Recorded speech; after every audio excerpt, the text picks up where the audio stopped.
तुमच्या मनासारखं होत नसलं तर असं समजून जायचं या येडा माईच्या मनासारखं होतंय।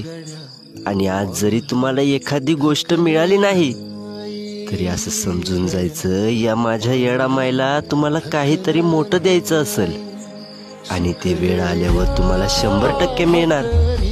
आणि माझी येडा माय काही द्यायचं असलं तर त्या लेकराची खूप परीक्षा बघते आणि मग त्या लेकराला भरभरून देते।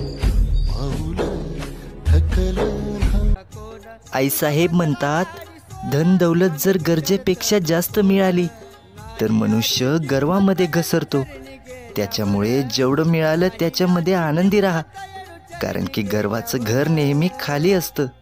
माती मोल करल येडू मनात आल्यावर, सार माती मोल करल येडू मनात आल्यावर, माती मोल करल येडू मनात आल्यावर। आईसाहेब, या जगामध्ये आई सर्वांना सुख पाहिजे, पण मला माझ्या प्रत्येक सुखामध्ये माझी येडा माय माझ्या सोबत पाहिजे। आई राजा उदे उदे। अगं येडा माय, तू माझा श्वास आहेस आणि अंबाबाई तू माझ्या काळजाची धडधड आहेस आणि तुम्हा दोघींमुळेच तर मी आज जिवंत आहे। हेच माझ्यासाठी भरपूर आहे। आई राजा उदे उदे।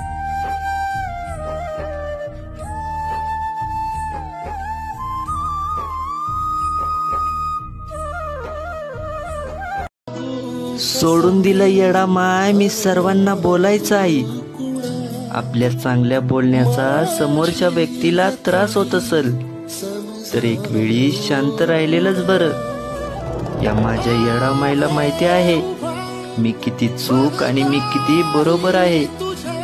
माझ्या आयुष्यामध्ये काही उरलं आहे तर ते फक्त माझी येडा माय आहे आणि हे जीवन मी येडा मायच्या जीवावरच जगणार आहे।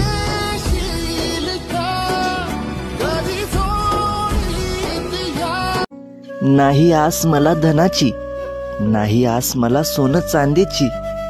जेवढं हवंय तेवढं दिलं मला माझ्या येडा माईनं। आता मला सेवा करायची माझ्या येडा माईची।